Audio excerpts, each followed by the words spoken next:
mga paps, papakabit na natin ang ating pandiin ng pyesa. Ayan, ito ang ating papakabit. Outer tube. Ayan. Nasagawa ako eh. Tapos ito naman yung TRC. Impulse. At ito ang gagawa si Kuya.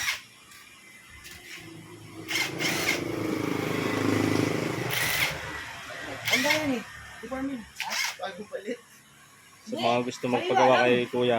Kuya, anong pangalan ng shop mo? Hanggang nga yan. Ito ba pangalan ng shop mo, Kuya? Ah, ito pala. Yeah, ito ang balik ko pa. Ah, ito. Ayan, bibigyan natin.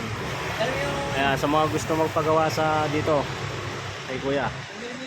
Santusan Motorcycle Parts and Accessories shop. Hanapin nyo lang si Kuya. Kuya, ano pangalan mo, Kuya? Ano pangalan mo? John. Mga John. Jan. Ayan, dyan lang kayo magpagawa kay Kuya. Ito mga kasamahan niya.